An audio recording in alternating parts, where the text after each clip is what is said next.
What is up, everybody? This is Keith Jameson. I go by Gator Guy 231 on Sorare. And thank you for once again tuning into another episode of Sorare Stateside, where we're really focusing on MLS.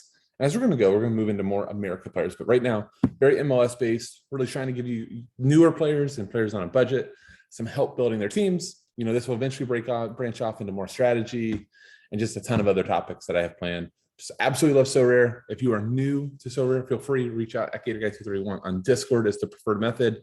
And feel free to use my link. At 5 auctions, you get a free card, and I do as well. So that would be awesome. It's a great way to start a friendship on Sorare. But jokes aside, today we're going to try to break down 5 budget MLS forwards. And it's tough, man. I'm not going to lie. The options are either expensive. You're paying 0.275 for a Casper Przelko, or 0.3 for really kind of goal dependent forwards, which aren't the most fun, but that's just kind of the nature of the market. Or you're going to take some risks on some guys. I'm going to show you a few players that you can nab under 0.1 ETH, so around $250, $260 depending on where ETH is trading. And some guys that we're going to go up to about 0.175, so about 500 USD as our ceiling today. All right, without further ado, let's get right into it. Let me show you 2 guys right away that if you are trying to build kind of like an ETH grinding team, right? So you're using a common goalkeeper and then 4 rares.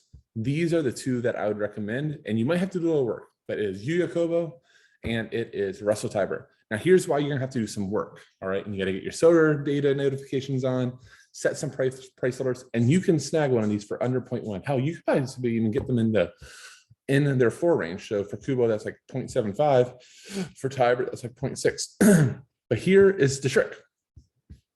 And first off, let's look at their scores so you can understand. Like, playing one of these guys is more than likely not going to result you in card winning weeks because they just have no upside.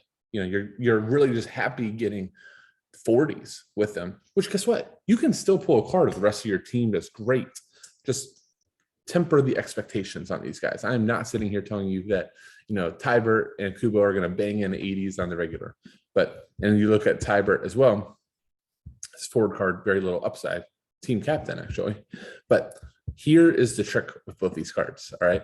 We do not want the 2020 version. We do not want the midfield card. I showed you in the last video. You can do much better than this price range at midfield. You can do Pedro Santos, Gaston Jimenez, Victor Wanyama, Randall Leal. Trying to think of who the other guy I recommended was.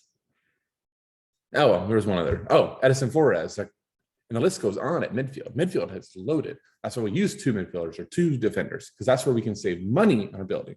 Forward is unfortunately where, if we're on a budget, we got to spend a little bit. But this is not the card we want. We want the brand new 2021 card, Yuya Kobo. You can see somebody paid 0.975. I think anything under 0.1 is fine. Or we want his very old gent card where he is forward as well. 0.65 about a week ago. That's a hell of a deal. 0.95 again for the forward card. Anything under that range, I think, if you have the budget, you snag up. Let's look at Russell Tybert. It's the same thing. We want the 2021 card. We do not want the 2020 card. You can see somebody snagged one for 0.6. That's or 0.06. That's a great deal. You can see somebody had to pay 0.109. You can definitely see the premium between those 2. You want the forward card.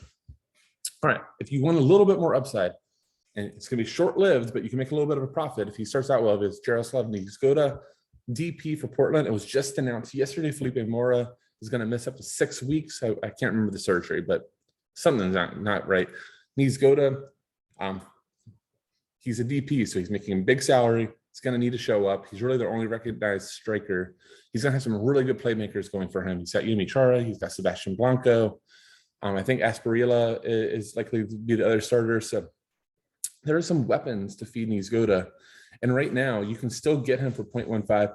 There was a little bit of a run on him when that Mora news came out. As you can see here, somebody went up to 0.145, but I think 0.15, if you just consider how expensive all these forwards are, Niezgoda is a look. The other is safe play. And now his floor is going to make you think it's otherwise, but his sales, as we go over here, and thank you, of course, as always, for anybody doing Sorare content, Sorare data is a must. But you can see 0.164, 0.16, 0.165, we're right in that range. It's on the upper end, but Fafa Pico is by far, in my opinion, the best option on this list if you have the budget. Takes PKs. He was their team MVP last year in Houston. They should be improved, bringing in Ferreira striker. Where was it, from Argentina?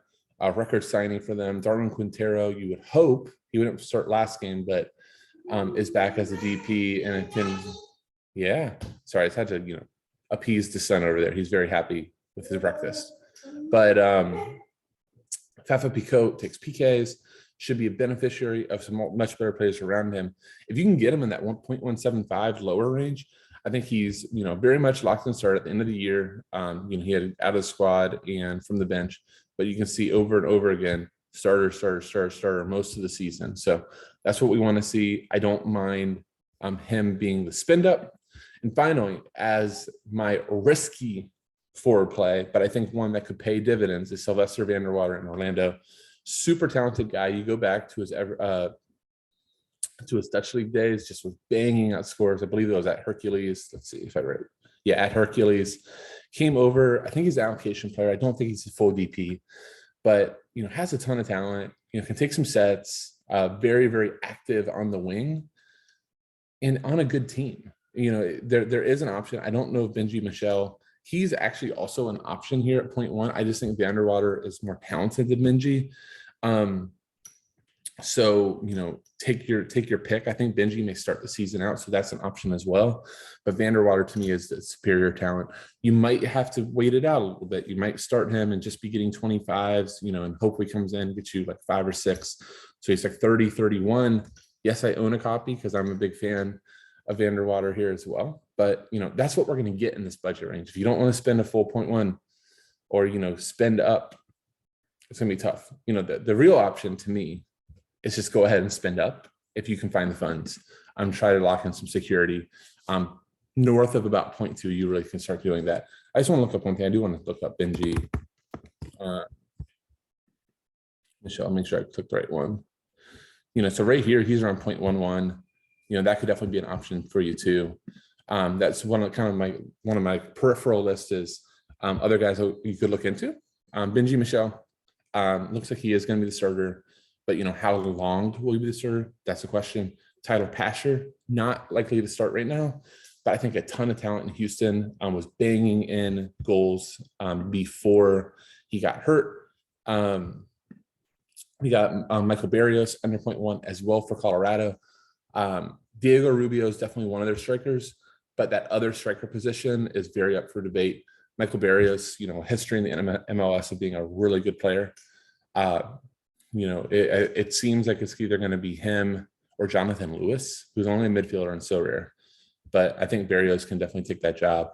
And then Romel Kyoto struggled with injuries all last year in Montreal. Really, really talented players back to his Houston days and internationally. He also is another one that has a forward and a midfield card. So make sure you are looking at the forward card if you're going to buy him.